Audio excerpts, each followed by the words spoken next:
Jews. What's this got to do with the Jews? Anyone want to hazard a guess? Christianity, reason, yeah, Pam? That they started rationalizing why they were like that, why Jews have four different reasons as to where these beliefs stem from. You get the other half of his cigar. Anyone else? So this is the move, yeah. I was just going to say we're reading. It's Hannah, yes? Yes. Just discussing. I'm going to call you Miley. Okay. Just because my daughters are so into Hannah Montana. So I was just going to say one of the readings was discussing how he was almost talking in a way that was definitely either edgy and I guess that Jews were irrational and it just must be another kind of human being. It must be another race. Nice. So Miley gets a cigar, if he shouldn't smoke. What happens, broadly speaking, is Christianity finds itself in a bit of a bind. Look at the New Testament and all our stories about Jesus, the Son of God, incarnation, blah, blah, blah. These things aren't very logical, yes, based on Greek philosophical standards. So you've got these two traditions. The scholastics try to say they're one and the same, but Christianity is absolutely grounded in reason.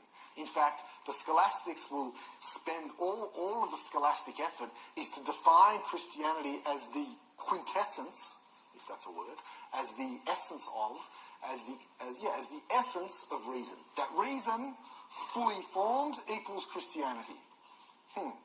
So that's step one. Step two, human being, Aristotle tells us, is the animal of reason. Yes, that's what makes the human being human. Therefore, one who doesn't accept the truths of Christianity is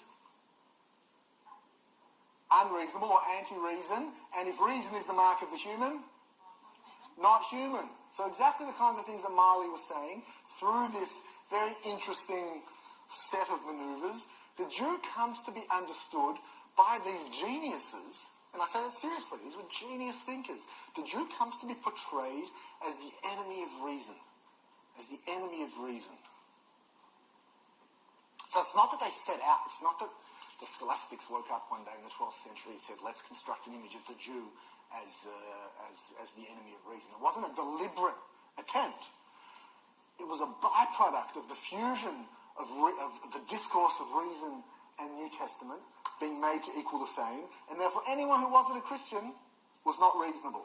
We saw elsewhere, anyone who wasn't a Christian wasn't a European. So we can see all these things conspiring to construct an image as the anti-reason. Anti-reason, anti-Christ.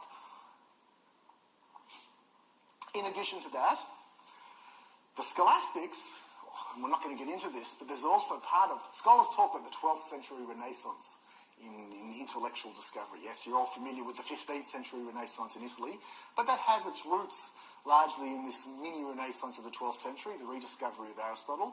But amongst that as well, we also find a Christian interest in the Hebraica Veritas, in the Hebrew text itself. Christians have always been in a bit of a bind, knowing that the texts on which their entire tradition is based are written in a language they don't really understand. Yes, that's a bit of a difficulty for the Christians. There have been those from the get-go who are always committed to the Hebrew. So you're Jerome, for example, very committed to the Hebrew. But largely, Greek and Latin supplanted all of that. But we find an interest in the Hebrew text developing in the 12th century. And so now we have in the universities, we have Christian scholars, the scholastics, able to read Hebrew, and also, in fact, able to read the Talmud, the major work of Judaism. And so they start not just trying to prove the truth of Christianity through the Bible and Bible verses, but now also through the Talmud, and start attacking the Talmud. The Talmud is the work of Judaism, of Rabbinic Judaism, therefore of Judaism, and they turn to that to try and prove the truth of Christianity. In fact, we'll find something extraordinary, which makes no sense. The scholastics will develop an argument that Jews know that Jesus is the Messiah, they just pretend to ignore that. They just willfully ignore that fact. So it's not just that Jews don't acknowledge him as the Messiah. They'll say the Talmud itself proves that Jesus is the Messiah, but the Jews reject their own Talmud. So it's a totally irrational construction of the Jew. More interesting. Anna Abulafia, she's the scholar whose work has really done the most to highlight the unintended consequences of the scholastic revolution and its construction of the Jew. And so Alex/Ben, among those. Alex/Ben, Yes. among those. Among those employing reason, philosophy became a Christian tool. The Christian guide to philosophy was in part factor to counter any possible doubts there would be about the reasonableness of Christianity. So it's an internal Christian issue. It's like, what are we going to do, guys? This story of the New Testament, it's not very reasonable. It's not reasonable in the sense of based on reason, Greek standards of reason. So it's an internal Christian tension to try and buttress, if you like, the Christian story through reason. Yep. As a Christian tool, the use of reason fell within the ambit of the institutional authority of the church. So the church now owns reason. Yep. It would be well living against Christians who ran afoul of that authority. It would be equally well against non-Christians. So a whole corpus of material which objected to speaking and nothing to do with Christianity at all was apt to those other elements of confusion to make 12th century Christianity more Christian. Okay, and then and the punchline. Keep going, Ben Alex. Many of these thinkers were inspired by the genuine confidence in the properties of reason, which they did not restrict to rational and empirical thought, would necessarily lead not only to understanding but also to concurrence with Christian doctrine. Meaning they genuinely believed that reason, pursued to its ultimate ends, would lead one to the truth of Christianity. That was their assumption. That was their belief. Yeah. But since they also thought that reason was the hallmark of human beings, separating humans from animals, they were led to conclude that those who would not accept their rational conclusions about Christianity were not believing. My book will argue that what developed was a universalistic construct of humanity based on reason, which we think coincide with universal Christian.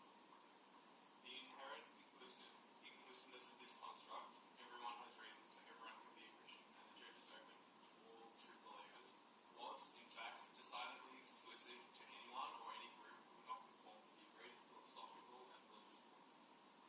Thus, a sideline of the intellectual endeavours of the 12th century Renaissance was the marginalisation of Jews. I will attempt to show that this form of marginalisation interlocked with the exclusion of Jews in many other areas. In this way, 12th century ideas contributed to the concept that Jews were less than human, falling as they did outside what was deemed to be the pale of the Nice. Very deep and succinct. But what she just said. What has she just said? Theo, in your own words, what's her argument? Don't look at it. Look at Maury. Look at Maury.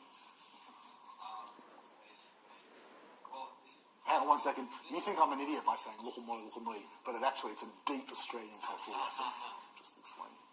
Is this the original? Yes. Yeah. I think that she's trying to. So is it her point of view? This is her point of view. Or She's the one who put together this argument about the impact of scholasticism. I don't know. I guess she's pointing out the step by step. So what are those steps? Give me the 3 steps. I'm making up that number, but give me the 3 steps that led scholasticism, an intellectual movement which is based on reason, to end up with the Jew as devil. I guess it starts with the inner presumption, I'm a Christian, Christianity must be true because I'm a reasonable person. And from that place also pairing, okay, reason is true and right and it's of God, and so if I was to then follow the conclusions from there, all reason must lead back to God, like the sort of... Not just to God, but to Christianity. Yes. So, yeah. Or Christ. Yes. Christ is better. And so from that, anybody that rejects it is somewhat not coming to the ultimate deduction, or not coming to the word. I'll pay it. Very important that we understand this, because it's very bizarre. It's very bizarre how the origin of the universities is scholasticism. It's the intellectual renaissance of the 12th century. It feeds directly into the renaissance of the 15th century. It's the rediscovery of Aristotle. It's philosophy. This is where the scientific method starts to get. This is ground zero for everything that we're going to hold dear. But one of its unintended consequences was the construction of the Jew as outside, entirely outside. So we can see all of these forces persecuting society anti-Semitism, scholasticism, it's all coming together in a bit of a perfect storm, in a sense, yeah. I guess, I know like there's the obvious arguments why this is wrong, but like in terms of their own logic, they're saying that you're not human if you don't come to Christ. Is that what they're saying? Well, first of all, human being has reason. The human who doesn't use reason is not really a human being. As you said at the beginning, I'm a reasonable human being and I know the truth of Jesus, therefore reason and Jesusness go together, and therefore if you're not into Jesus, clearly you're not reasonable.